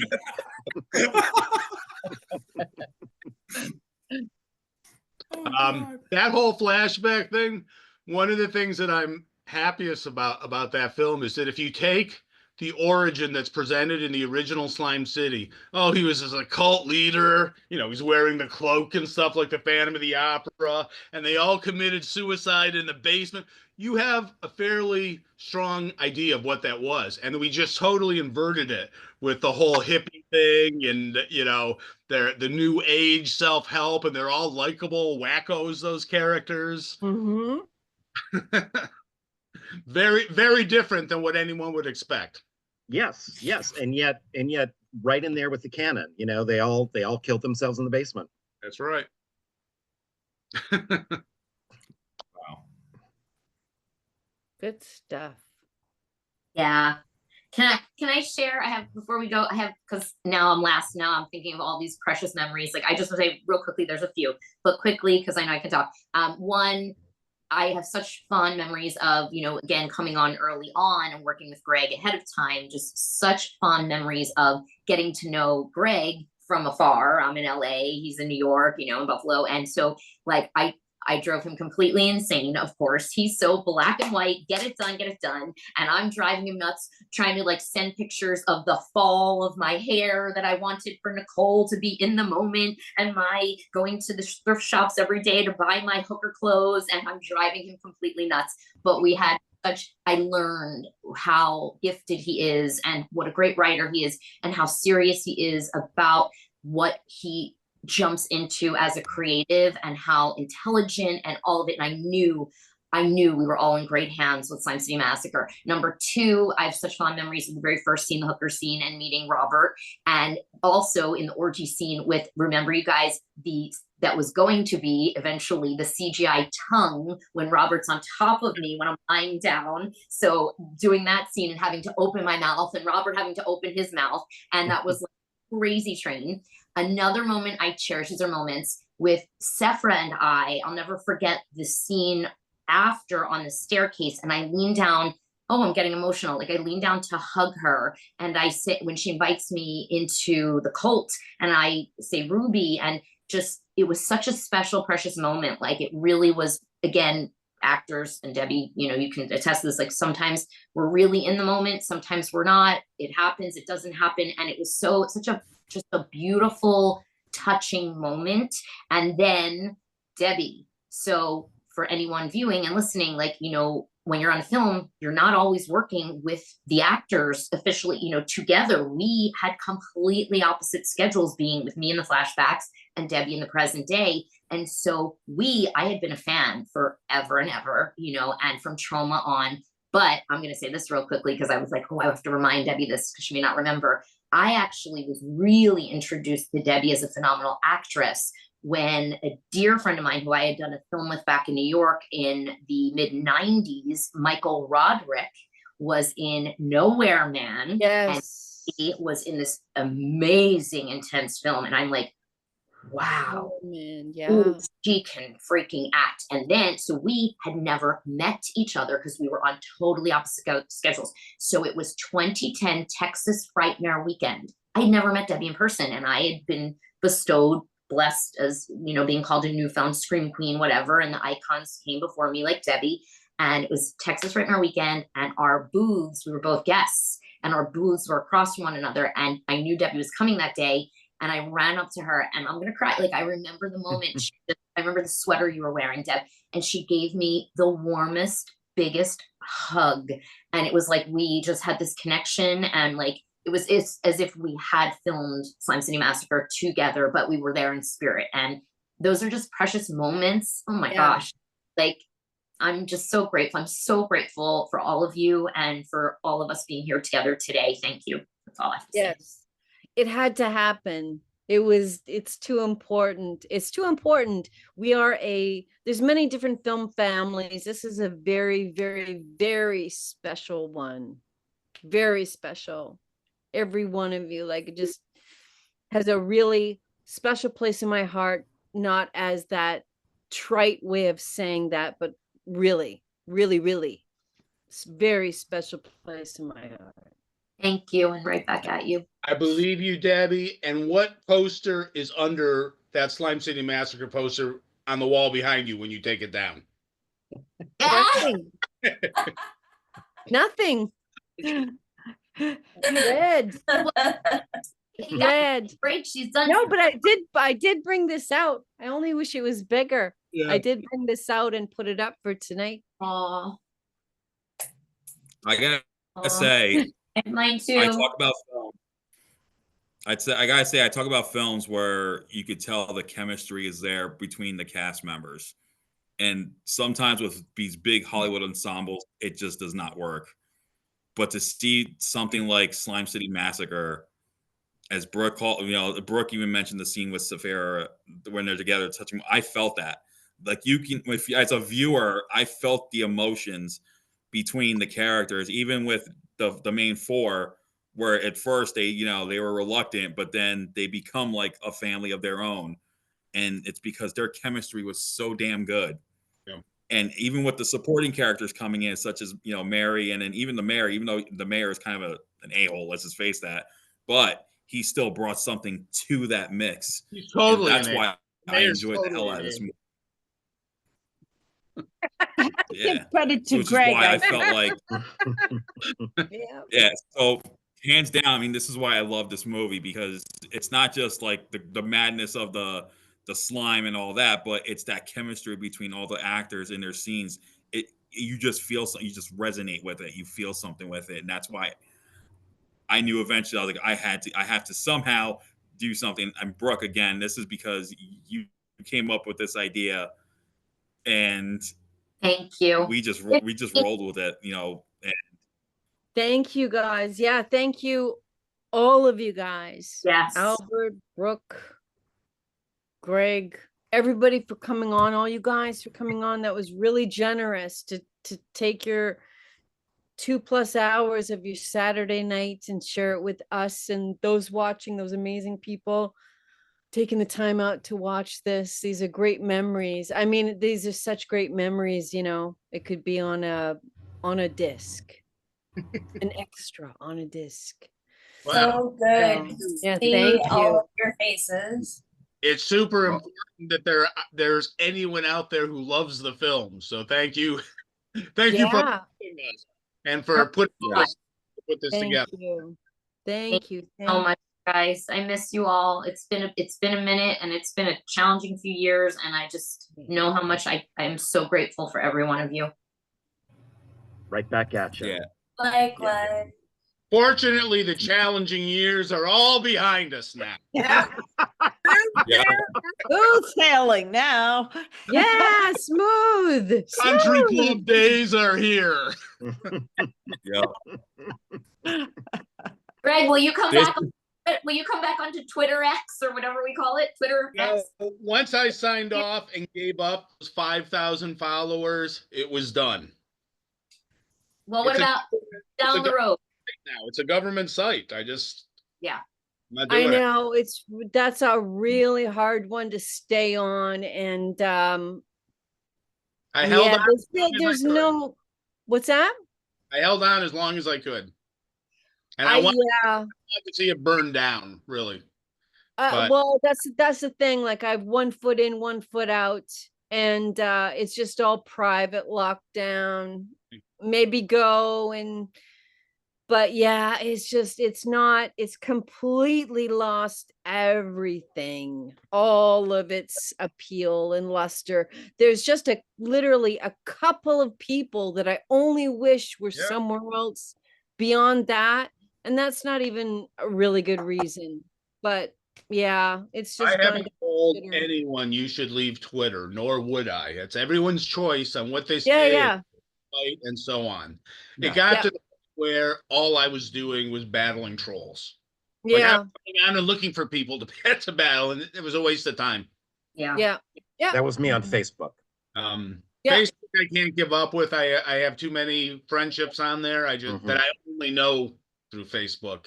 And I'm sorry, I'm giving Blue Sky a good run, but it's just not the same. It can replace Twitter maybe, but it can't replace Facebook. Yeah. No. I'm not letting them chase me off Facebook. Don't let them do it. What's funny is I had friends who left Facebook for Twitter when Facebook was evil, and now they've left Twitter for Facebook. You know, you have to kind of plant your They're foot. all evil. You're gonna, Yeah. are you gonna You put- know what? I think we should make our own. We should just make our own social media platform and call it just the Slimeverse or something. Let's just do that because I think that'd probably be the best thing to do at this point. Himalayan Just yogurt. create our own. Himalayan I yogurt. like that. Yes. I like it too. Albert. And the great thing is the feed will Yeah. be done when we are. There you go. Each year we add one post. One post a year. That could One be post a year. that could be the slogan. That could be the slogan. Make it count. Yeah.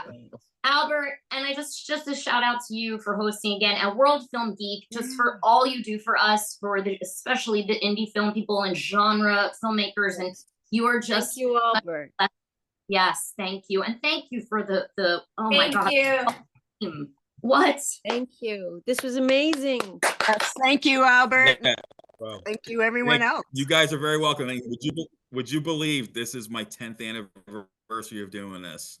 This Happy year marks my 10th anniversary. Yes. Will be July 15th will be the official 10th anniversary that I You should be- started this thing. Oh. I've written for longer. I've written since for like 25 years. I've written like over half my life already. But the last 10 years I've been my best ones with World Film Geek, hands down. And I'm doing it solo. I don't have a staff or nothing. I'm doing this as a one-man army. So you can tell like this is important, like how much this means to be hearing this from you guys. He works his butt off, you guys. Like, I know this. I mean, he works his butt off. So you should be very proud. Happy 10th anniversary to you, and happy 10th. Yes. Robert Thank and I you. want to thank you for giving us a reason to get dressed up and put makeup on. Me as well. Me as well. It's important that you can't see our skulls when we do these things. I have to turn I figured it'd be because I covered with glow. slime, I'm but you know how. so translucent. I glow. And yeah. Life our love, please, and your daughter. But I chat with her on Insta. Yes. It's my daughter's birthday this week. We're going to Cornell on the weekend. Happy Hey, birthday. it's birthday. my daughter's birthday. birthday this week. How'd we miss that? I don't know. March 6th. March 6th for Susanna, too. I think we did this. I think we realized this at some point and both forgot. That's insane. That is insane. Happy birthday, kids! Yeah, my daughter works at the CDC, so we'll see how happy it is for her. Oh, Like hanging no. hanging on by her fingernails. Oh, you know, Lord. But you know, She's okay. It's not the right time, but you must bring up to her that there is an opening with the working for all of us, keeping our legacies going. Right. There's no money in it. That's the problem. But there is No benefits. There's no pay. There's no, very little reward, but you'll sleep well. very little. You won't worry about losing this job. Yeah, Like being a filmmaker. legacy. Sounds like a filmmaker, Greg. she's a paleogeneticist, so she won't be able to work for us until we're all dead. So let's get to it, guys. Okay. We're gonna get to that, get working on that, and on that All right, note, come on, I'll eat some Himalayan I yogurt. will It's say fine. goodnight. Thank you to all the This viewers, is- guys. We love you. Thank you. Thank you guys. This has been awesome. You Thank guys you. are awesome. Thank you. So great to see every last one of you, and thank you, Albert. It's been wonderful. And Thank here's Thanks so much for 15 hosting, years and of great Slime seeing you City. all. See all of you. Here is the 15 years of Slime City Massacre. Woohoo! 15. Here's the next 15. And much health and love and success to all of you. Likewise. Love you guys. Jennifer. It's been a Stay while. awesome. Stay awesome, guys. Mwah. Good night, everybody. I don't want to leave. Bye. Well, we can't leave.